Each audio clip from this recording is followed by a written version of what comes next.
Deconstruction. It's a very common form. A lot of you are probably familiar with it. And the way this is going to work is we're going to get a suggestion from you guys again. And then one of us will step forward and tell a true story from their life, a true personal story. You will then see 3 scenes inspired by that story, and then another one of us will step forward, tell another story inspired by everything that happened before that, including the suggestion, and then we'll do scenes inspired by that, and so on and so forth. So you're about to hear some wonderful personal stories and see some wonderful scenes based on those stories. Now, can we have a suggestion to get started on that, please? Road trip. Road trip. Road trip. So, when I was moving from Denver, Colorado to Boston, I decided to do it in a road trip. It was a 3-week, and I decided to make it fun, so I didn't want to just, drive from Denver to Boston for 30 hours or 20 hours or however long it takes. I decided to stop by places I've never been to on the way. And my friends make fun of me to this day because to plan this road trip, I'm a planner, I'll just put that out there right now. I created, this was before Google Maps had any sophistication, this was years ago. I created this very detailed plan in this piece of Microsoft software called Streets and Trips, where it literally had minute by minute, turn by turn information on where I was going to be each moment of that 3 weeks. Like which gas stations I was going to get my gas in, which turns I'm going to take in Kansas, and so on and so forth. And of course, me being, excited to share all this with my friends, I emailed the file to all of them. And they all have it, and they all keep it to this day to make fun of me for planning this out in such meticulous detail. The one person that was grateful I planned this out in meticulous detail was my mother, who never thought this road trip was a good idea in the first place. She thought that for sure I was going to die or something horrible would happen to me. She tried to talk me out of it. She tried to tell me that she will not survive this road trip I'm taking on my own as a girl in a car across the country. So when I gave her this meticulous plan, she was kind of relieved because she could know, every stop along the way where I'd be. The problem became when things didn't necessarily go according to plan. So if, 2:34 p.m. On a given day, I wasn't at gas station X in Liberal, Kansas, which is actually a town in Kansas, known for a mayor that was mighty liberal with the water. Don't ask me, it all sounds strange to me too. Then she would call me and she would say, "You're getting gas right now, right? Why didn't you call your mother?"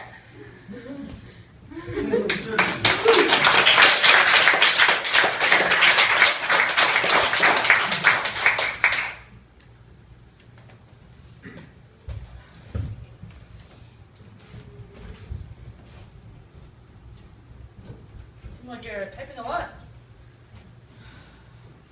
There's a lot of people waiting to hear about my gas station decisions.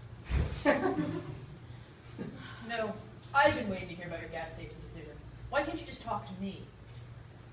Look, my blog is really, this is how I interact with the world, and I'm sorry if I don't express every little detail of my life to you personally. I don't care if my girlfriend tells me about her life, but gas decisions?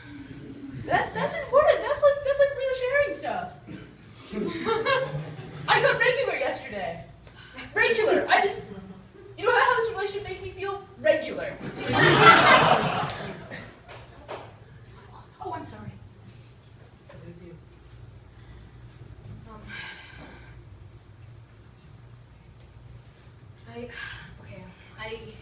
I need to say this.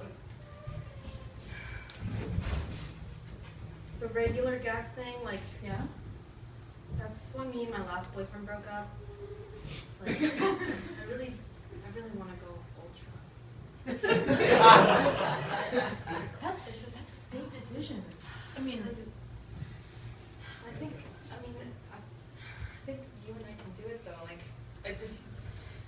see something here, you know? I see something. Well, I want to go ultra. I just think I wasn't planning on that. Do you think we should talk to someone like a gas station official? They would know things. You really think ultra's right? I'm sorry.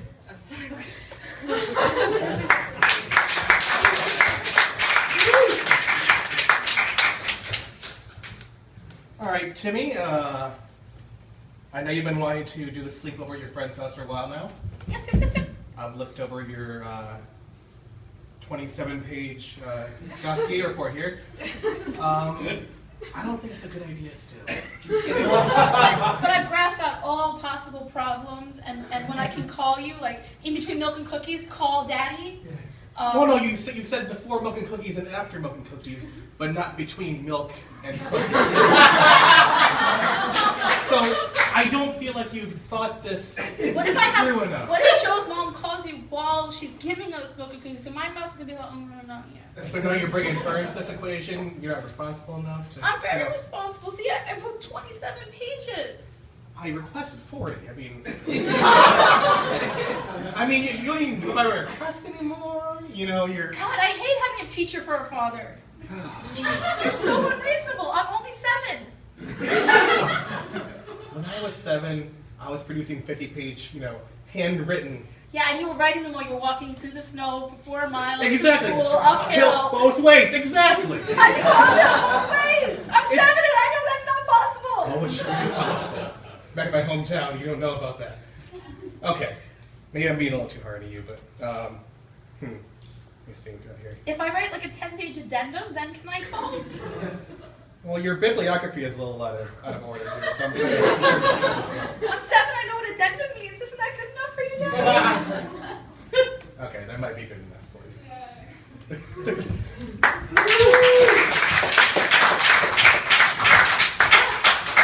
Megan, as your manager, I'm a little concerned. You're 2 minutes late to the meeting. Is everything okay in your Everything's life? fine. Everything's fine. Look, it's just... Everything is fine. I'm in the moment. Wait a minute. Everything is fine. I'm worried about you, Megan. I'm your manager. I can't... you're 2 minutes late. You could have been hit by a car. You could be... I almost started calling hospitals, police stations, and now you come here and you're... I'm okay. And, my heart breaks when you're late to the meetings, Megan. I have a little trouble with instructions. I don't know how to follow them, and I don't come to meetings on time, and I'm never going to do anything right, but everything's fine. Oh, it's okay. I'm here for you. I'm your boss. I'm your manager. I'll take care of you. You take 10%. We can... What Of do you everything. mean? Everything. Or was it 15? I don't know. I'm not good with numbers or instructions or... Are you talking about the sales numbers last quarter? No, I'm talking about the percentage that you take from everything I make. From your salary? Well, I don't really have a salary, do I? I'm kind of on commission. Well, look, the way commission works by definition is we give you a percentage of what you make for the company. Right. Right? Yeah. And I would say, I've been a manager for a long time, and an 85% commission is very generous. So I'm terribly sorry about the 15%, but we gotta keep the lights on in the office. Yeah, I know, but didn't I bring in a lot of, what's that called, business? Yeah. You did bring $20 of business to our enterprise software company last month, and that's huge progress for you, Megan. I'm proud of you. I know, because I lost 20 the month before, remember? And then I had to pay you. Yeah, I remember that. So I'm a little our best customer. Yeah, well, I'm a little late for is the meeting over yet? Well, no, we've actually been waiting for you For to me. start, and I was worried sick. Yeah. I was worried sick about you. Oh, I love that you worry about me. It makes me You're feel very so- sad. Oh, why does that make you don't feel sad? You should have made me feel You sad. care. Well, you're my employee. I care. I love all of All my your employees employees. equally, and I I know. care about all of you. That's what we say every morning before we put on our uniforms. We say she cares about all her employees, and I forget the rest. The most important thing is that next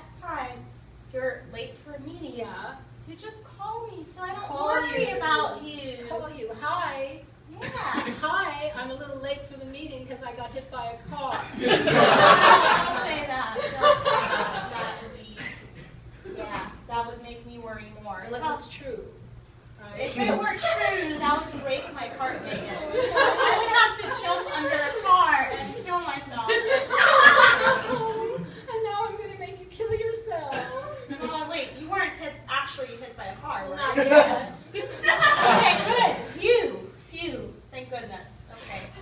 Okay. Well, why don't we just get on to business? Okay. How about that? On to business, which Yes. was what again? Which was the PowerPoint presentation, Oh, right. the sales data Right. that you were going Right, to bring. the sales data. You have that, right? I could. I could have that. I could have that. Is it in your backpack right there? Backpack. No, it's not in my back pocket either. Is it on your laptop? It's my my laptop. Megan, you forgot your sales data. Oh, thank you. There it is. Thank There you. it is. Okay, thank you. This is my sales Great. data. Yeah, set it on the desk right here. All right. Let's Heavy. take See, a there look. are a lot of data. It's heavy. There are a lot of data. A lot of data because it's really heavy. It The doesn't data. look like it's too It's- good. All those numbers are red, Megan.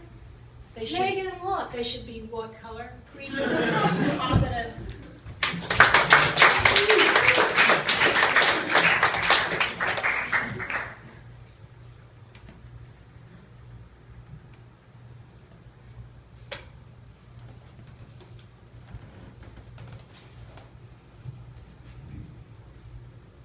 Monologue. Right? Is that what we're doing? Yeah. We're getting Jeez Louise, I forgot that was happening. Okay. Well, so, you guys. I just moved here about 3 months ago from Charleston, South Carolina. And,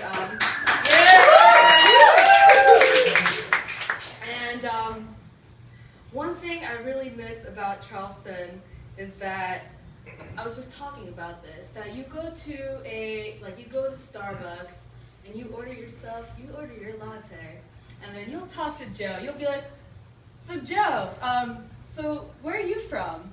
And Joe will be like, hey, yeah, I'm from the Outer Banks in North Carolina. You'll be like, oh, that's so cool, Joe. And just anybody you approach in Charleston, South Carolina, you can become friends with them. They'll be you just form a bond with everybody. And here, I just feel like nobody really has time to do that, and it's very saddening to me.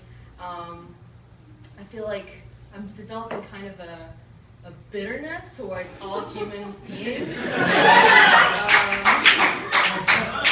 Where I would wake up in Charleston and I'd be like, oh, what new friends am I going to make today? And then, here I'm like, I wake up, go to the subway, I'm like, I hate you. I hate everybody who comes in at Canal Street. I hate them all, more than anybody in the whole world. But in general, I try to exude my southern charm down here.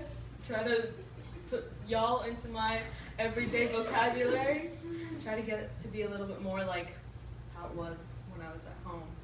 And that was my very nervous monologue.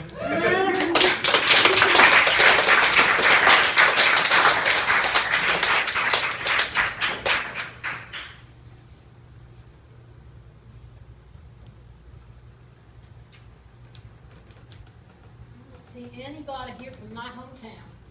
I don't see a single soul. Oh, you lost, little girl? Well, not exactly. I'm kind of, yeah. You're in Manhattan, for Oh, starters. How'd that happen? And, yeah, I mean, a pretty little lady like you in our dirty subway system, it's just with your white dress and your petticoat, I know, it's you know. you like my sneakers? Yeah. I got my Nikes It's on. quite a statement. Got my yeah. silver Nikes and my white dress, and I'm just feeling real pretty. But I can't find any of my people. Well, you walked a long way in those silver Nikes, I know, little lady. I know, Yeah. and they took me real far. And when I got on the subway, I forget where. I had my whole clan was with me. And I just don't see any of them now at all, and I'm a little bit worried. They built the MTA down to the south? Is that where my taxpayer dollars are going to? I do believe so. All I know is that I was riding in the back of my uncle's caddy. He has an old caddy. Oh, that's what you meant by subway. Okay. Well, Now it makes sense. Yeah, like I was kind of in the subterranean depths of the back seat of the old caddy, you know, and we was driving along, doing real great, okay, and then we gets to this real big kind of bright light. It was like a big light. Big light. We went into the light. Next thing I know, I'm at something called, I think it was Canal Street or Avenue. I don't know. It said on the sign, and there's on a train. Next It thing I almost sounds to me like you got hit by a train that pushed you all the way into the Canal Street station. I mean, that would explain all the filth and the scars and how did you survive? I kind mean, of bloody Jesus, over here. Did you notice this one over here? Yeah. Got a Band-Aid? You know, let me check my man first. Just a second.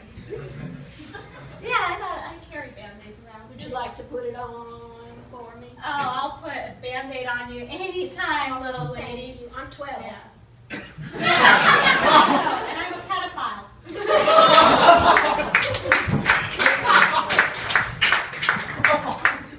So, welcome to North Carolina State Prison. You've been convicted of murder, I believe. Oh, thank you. It's nice We're to meet you. So happy to have Yeah, you know, I've been to the state prison in Durham. you. Oh, that's a good state prison there. It was fantastic. I hope. I've heard great things about y'all, so I know. I'm excited. We want you to enjoy your 20 years here, so that's great. Yeah, I'm making new friends. I'm making new friends with Busty over there. You know? Oh yeah, Busty. Nice guy. Have you met Bubba over in Cell Block C? Oh, He yeah. is fantastic. You two will make fast friends. Oh yeah. So we have afternoon tea every day at about 3 p.m. Oh, that just sounds spectacular. Tea, little sandwiches, delicious. Oh, wow. Well, I'll tell you what, we did not have sandwiches in Durham, North Oh. Carolina. We did not. It's tough. We weren't so lucky, I'll tell you that. That's hard time right there. Well, okay, one thing I really wanted to clarify Yes. is I did have in Durham, one thing I really liked was we had yoga. We had yoga at noon. If you'll remember, the Durham was a bit of a minimum security facility.